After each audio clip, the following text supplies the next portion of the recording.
नमस्कार। स्वागत है आपका इंडिया गेट टीवी पर। मैं हूं अजय सेठिया।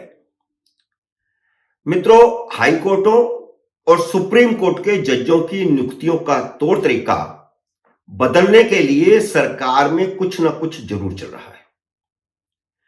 कानून मंत्री किरण रिजिजू के बाद अब उपराष्ट्रपति जगदीप धनखड़ ने भी 1993 में बने कॉलेजियम पर सवाल उठा दिया है।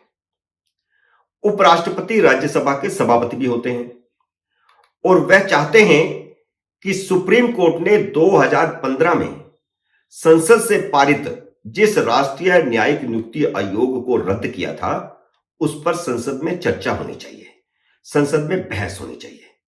क्योंकि जब 2015 में सुप्रीम कोर्ट ने कानून को रद्द किया तो उसके बाद से संसद में इस पर चर्चा ही नहीं हुई, क्योंकि उस समय मोदी सरकार न्यायपालिका के साथ किसी तरह का कोई टकराव नहीं चाहती थी।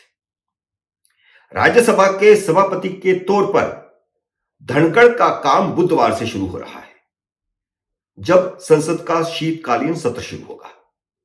लेकिन राज्यसभा के सभापति के तौर पर अपनी पारी शुरू होने से पहले ही उन्होंने जजों की नियुक्तियों पर संसद में चर्चा करवाने के संकेत दे दिए हैं।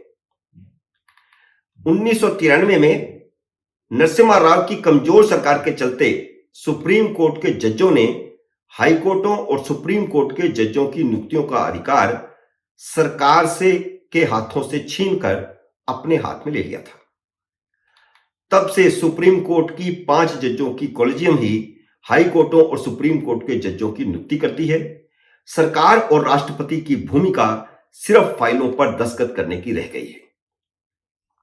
मोदी सरकार ने 2015 में एक आयोग के बनाने का कानून पास करवाया था, जिसमें प्रधानमंत्री और कानून मंत्री भी शामिल होते, चीफ जस्टिस भी उसके सदस्य होते और 2 गणमान्य सदस्य इसमें शामिल किए जाते हैं। लेकिन सुप्रीम कोर्ट ने इस कानून को रद्द कर दिया। तब से कॉलेजियम ही जजों की नियुक्ति कर रहा है।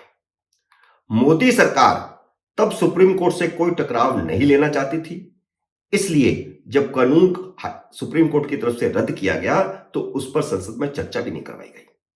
लेकिन अब सरकार ने जजों की नियुक्तियों में कॉलेजियम की मनमानी रोकने का मन बना लिया है। इसलिए कानून मंत्री ने 9 जजों की नियुक्तियों की फाइलें दोबारा लौटाकर साफ साफ कह दिया कि सरकार सिर्फ दस्तखत करने का काम नहीं करेगी।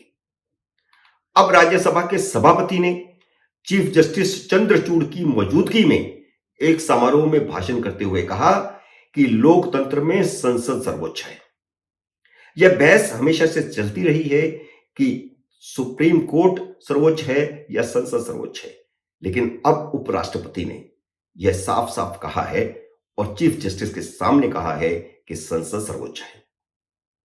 लेकिन संसद के बनाए कानून को सुप्रीम कोर्ट रद्द कर देती है और बाद में संसद उस पर विचार ही नहीं करती। यह एक बहुत गंभीर मसला है। धनखड़ नई दिल्ली में LM सिंघवी स्मृति व्याख्यानमाला के अंतर्गत भाषण दे रहे थे और मंच पर चीफ जस्टिस DY चंद्रचूड़ भी मौजूद थे। धनखड़ ने यह भी कहा कि लोकतंत्र में संसद जनता की नुमाइंदगी करती है और संसद से पारित कानून लोगों की इच्छा को दर्शाता है। उसे सुप्रीम कोर्ट ने रद्द कर दिया और दुनिया को ऐसे किसी भी कदम के बारे में कोई जानकारी ही नहीं है। मतलब संसद में अगर दोबारा बहस होती तो जनता को जानकारी मिलती, लेकिन सुप्रीम कोर्ट ने कानून को रद्द कर दिया और सरकार उस पर चुप्पी साध कर बैठ गई।